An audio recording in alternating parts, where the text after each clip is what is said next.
Hello everyone, it's Pedro and today we're going to learn how to describe an image in your Duolingo English test.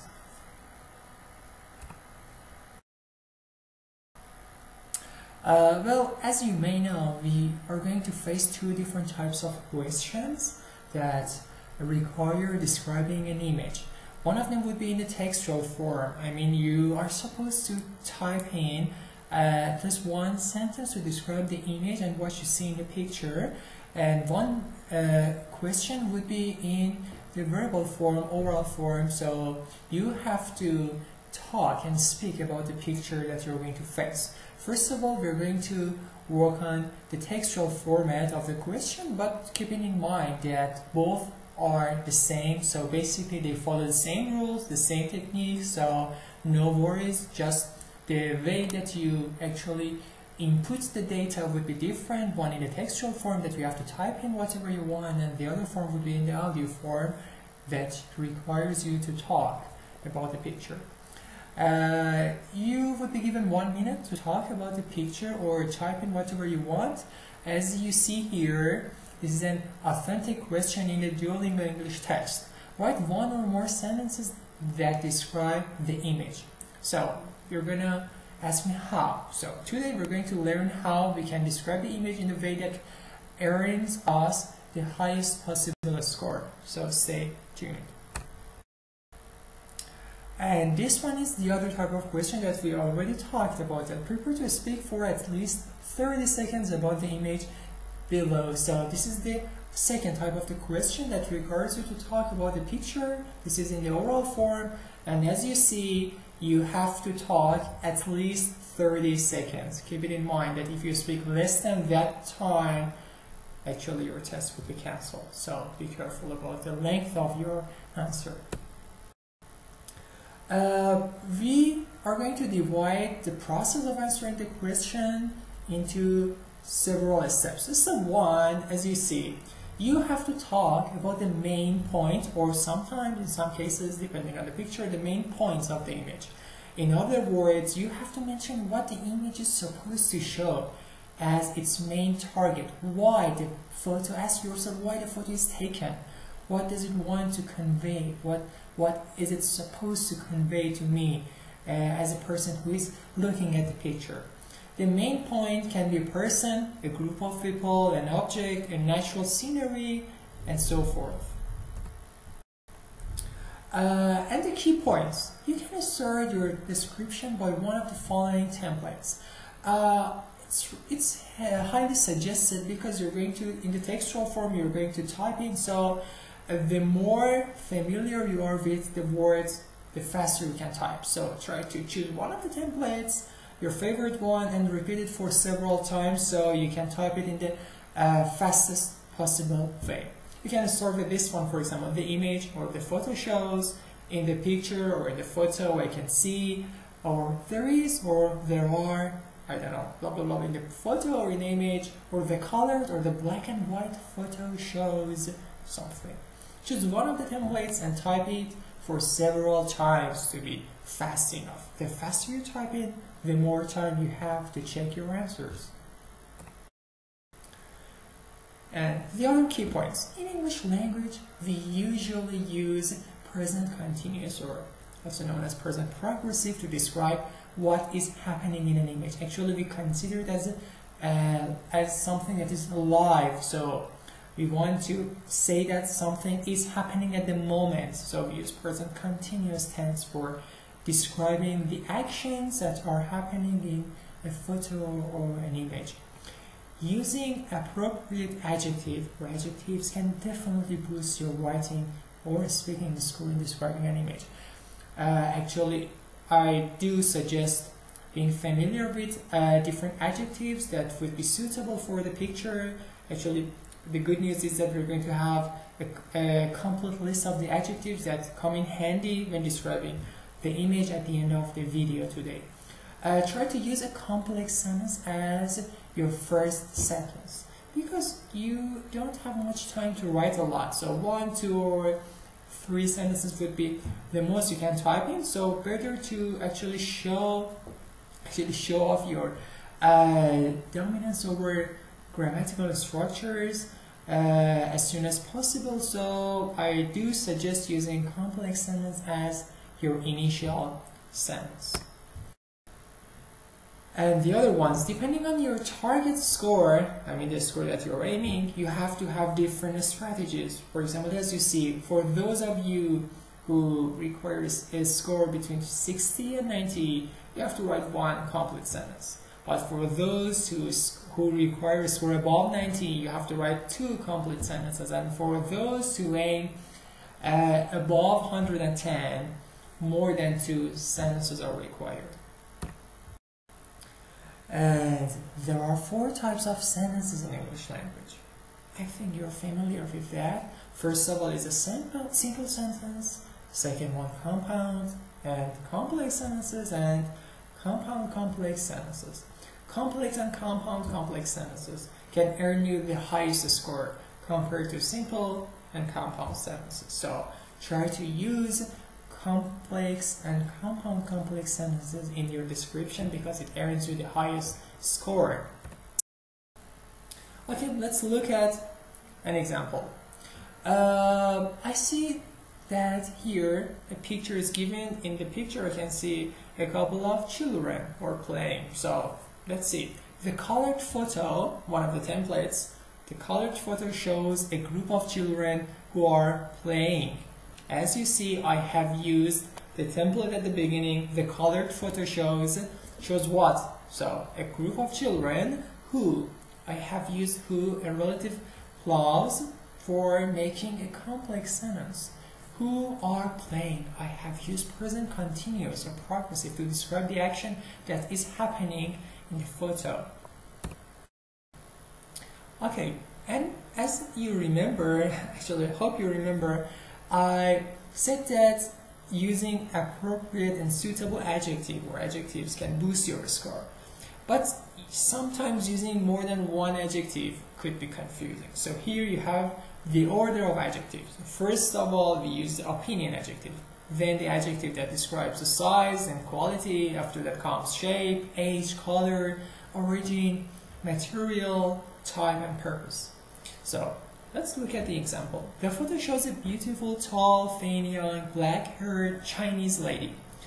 Beautiful is an adjective that describes my opinion about the lady, so it comes first. Tall is about the size, thin about the shape, and young the age, black-haired is the color, and Chinese is actually the type and the nationality. So this is how we use adjectives in their original and standard form. But to make it simpler, because we are not supposed to use plenty of adjectives in a line, so this one is actually the simplest and simplified form of the adjectives.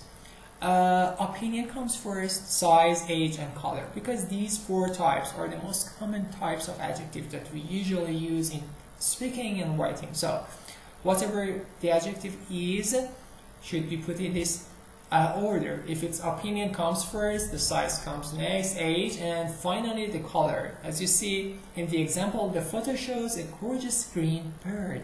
Gorgeous describes the opinion and green describes the color, so color comes at the end before the noun. And this is how we use adjectives to improve our score and actually make it more interesting for the reader. Okay, now let's get back to the question again that we already covered. The colored photo shows a group of, now we have added adjectives, cute young children.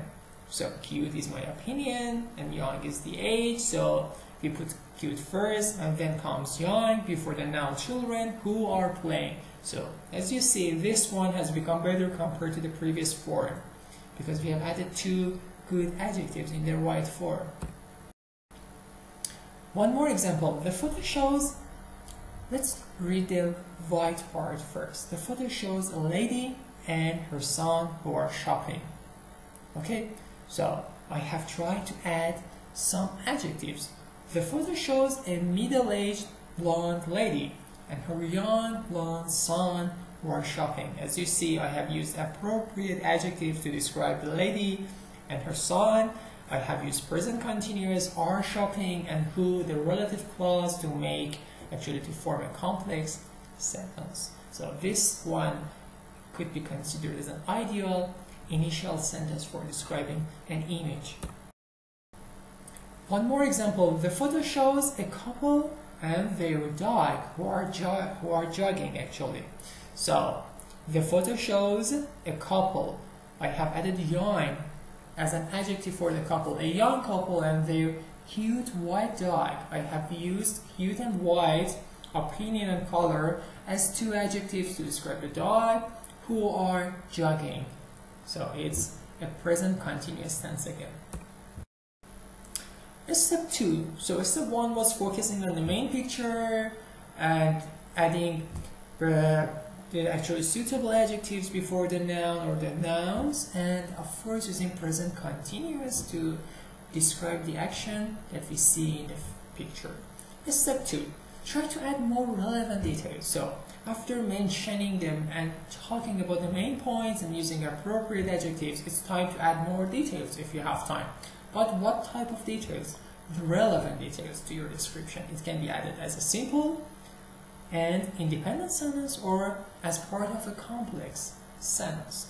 Details such as location and weather can be the most important ones. However, in some cases, depending on the format of the image and the things that you have, we prefer to mention such details in the ending part of the description. So how you use the details depends on the structure that you're applying and actually the situation, but location and weather can be mentioned as the best and most suitable details to mention.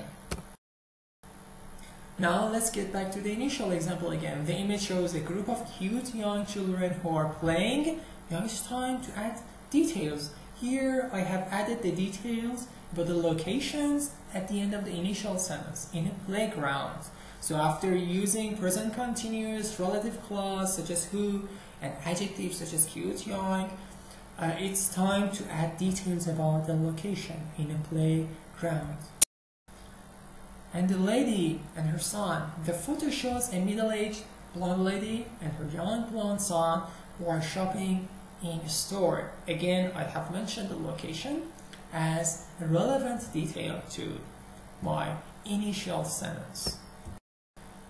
And the young couple. The photo shows a young couple and their cute white dog who are jogging in a sunny day. So I have added details about the weather because I have no clue about the location, so it's better to talk about the relevant details such as the weather. So it's a sunny day, that's a good one, so I have added in a sunny day to the end of the sentence.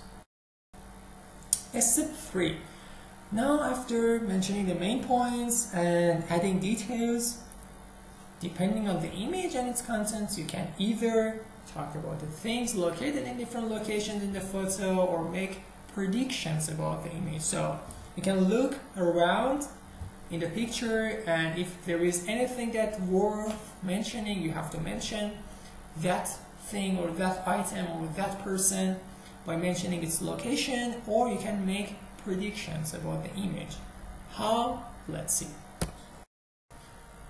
What is there? By mentioning the location and pointing out the details in the picture, you can add actually to your score. For example, in the foreground, in the background, in the middle, or in the center, at the top, at the bottom, on the right, on the left of the picture, behind or in front of or between something, you can see something else. So it's worth mentioning such details. For example, the image shows a group of cute young children who are playing in the playground.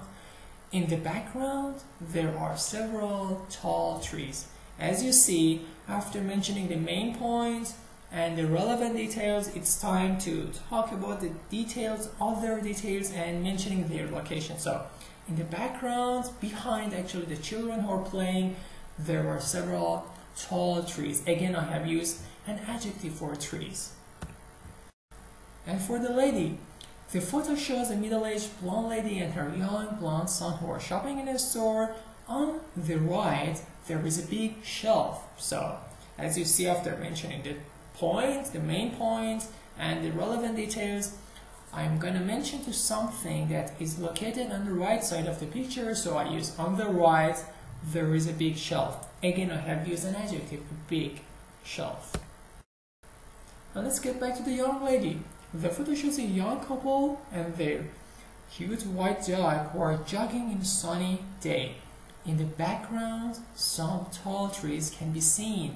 Again, I think nothing is that important except the trees in the background, so I started this form. In the background, some tall trees can be seen. I have used a passive voice to improve actually my score and to show how good I am at using different tenses and different actually voices in grammar. What I think about the image. So the second type was about making kind of prediction or predicting something about the picture. You can say, for example, I think it seems to be, maybe it seems as if it might be a symbol of, it makes me think of. So there is no good or bad prediction or opinion as long as you are using correct and meaningful sentences about the image. I've mentioned this part here because many candidates are saying that, okay, teacher, I have no idea how to mention my opinion, or I have no idea what to mention. You know, as long as you're talking about the photo, it would be acceptable. So as long as you're on the track, you're not off the topic, whatever you say would be acceptable, just it should make sense. What I think about the image, if you're aiming actually score above 100 plus score, support your opinion with a prediction, and support your prediction with a reason. In other words, you can use because or since to support your prediction and opinion about the image. For example, I think something because of something else, or it seems to be because. So you are mentioning not only prediction but also a reason to support it. So that's the best scenario for writing a description for an image in Duolingo English test. The initial example, again, as you see, step by step it's becoming better and better and better, and now it's actually the ideal format. The image shows a group of cute young children who are playing in a playground. Up to here, the main point, present continuous, and relevant details. In the background, the location, there are several tall trees, and prediction. They seem to be on a picnic. What about the lady? I think they are shopping for a party. That's a prediction. They are buying something, so my prediction is something relevant that makes sense. So no worries, I mentioned that one here, and it's really good, no worries. It's not going to be wrong, or no one's going to judge my opinion, so feel free, be comfortable, and mention whatever you want. About the young couple, they seem to be professional athletes because they are physically fit. So I have said they seem to be professional athletes, and I have supported my prediction by mentioning the reason, because they are physically fit. As you know, because makes the sentence complex, so it adds to my score in terms of grammar, because using a complex sentence can earn me a higher score.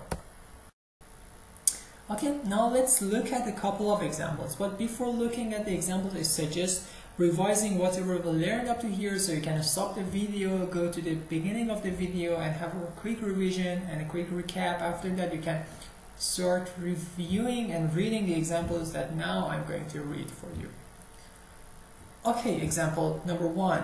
The photo shows a couple of young children who are sitting in a beautiful classroom. So I have mentioned the main point, a couple of young children who, relative clause, complex sentence, are sitting, present continuous, in a beautiful classroom, adjective, and relevant information, relevant details about the location. They seem to be answering a question. So I have made a prediction, an assumption, because, so this is how I support my prediction. They are raising their hands.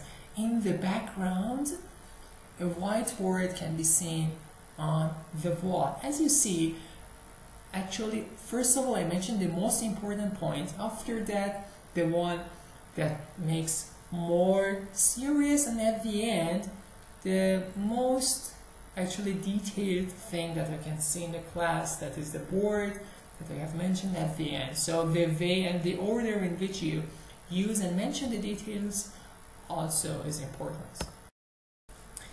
Next one, example. The photo shows a cute small boy and a beautiful blonde girl who are sitting next to one another on a stair. They seem to be close friends because the boy is holding an apple for the girl to bite. In the background, the stairs and green bushes can be seen. As you see, I have followed all the rules and the details that we talked about, step 1, step 2, step 3, and this is how you can form the best possible answer for describing an image in both textual and oral and verbal form. So in the speaking form, you can follow the same scenario and the same procedure. Next one, the photo shows a young lady who is running on a beautiful, clean beach. Beautiful is an opinion, clean is a quality, so I have used them in the order. In a sunny day, relevant details about the day, the weather. She seems to be an athlete because she's got a fit body. In the background, a line of tall palm trees can be seen. One more example, the photo shows a picturesque landscape. Landscape, picturesque. Picturesque is a perfect adjective for landscape or natural scenery. In a cloudy day, at the center, a beautiful river is flowing, which is surrounded by gorgeous trees on both sides. So after the general image that is the landscape, I mentioned the river. That seems to be the most important point here. The photo seems to be taken in fall because almost all the leaves are turned into orange. So this is kind of different from the previous ones. This one is about the landscape and natural scenery that actually initially seems to be difficult, but as you see, I have used the whole procedure again, step 1, step 2, step 3, and it's easy, isn't it? Okay, one more. The photo shows a crowd of people who are camping in a beautiful park in a sunny day. They seem to be celebrating a national festival because they're very happy and enjoying the gathering. In the foreground, there are 2 red tents, while a couple of cars can be seen in the background. So here I've mentioned both the foreground and the background because both seem to be important to me. And one more, the photo shows a young blonde lady who is talking on her phone while sitting on a sofa. She seems to be busy, so that's a prediction, because she is also working on a laptop. In the background, there is a window which has a view over trees and a body of water. If you're not sure whether it's a sea, ocean, lake, or whatever, you can say actually a body of water instead. So that's actually safer. Okay, let's have a quick recap. How to describe an image. Describe the main point or the main points of the image, preferably in a complex sentence, using who, while, or whereas. Number 2, step 2, add details about the location, the weather, season, time, and etc. so forth, based on their relativity. Which one seems to be more important depending on the concept of the picture. And last one, actually last but not least, make predictions and try to support your predictions by adding reason, using because, since, due to, or because of. Okay, actually it's over, but here I'm going to, that's the good news that I already talked about that. It's about adjectives, different adjectives. Here in this part of the video, you're going to actually learn myriad number of adjectives to describe different things, so you're gonna have no excuse saying I have no idea about the adjectives.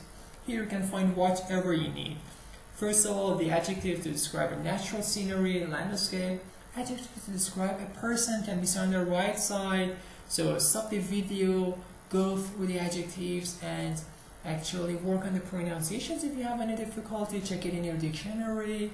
English to English 1, whether you're British or American accent follower, and try to use the adjectives in your speaking and writing part. Next page, next slide gives you plenty of adjectives to describe a place. On the right side, adjectives to describe a mood. And next slide, adjectives to describe a color. Or on the right side, as you see, I have provided you with some adjectives to describe a child. Next slide, adjectives to describe weather. It comes in handy actually. And adjectives to describe the sky. And that's it. That's the end of actually this video. As you saw, it's not that difficult to describe or talk about an image using the 3 steps that we covered. Spend quality time to work on different questions. You can check out my website if you actually need more questions, and if you're willing to take the Duolingo English test, I can actually provide you with private classes, one-on-one planning in both face-to-face and online formats, and in IELTS, Duolingo, SAT, and GCSE. I can provide you with the highest quality files and videos, so feel free, keep in touch, and let me know if you have any questions, or if you're willing to attend the classes. Just you can keep in touch and send me a message on WhatsApp on the number mentioned here, or through my website, or even my Instagram account, pedram_com. You can send me a message, and actually I can reply to you ASAP. Wish you all the best. Hope this file helped you a lot, and have a great time.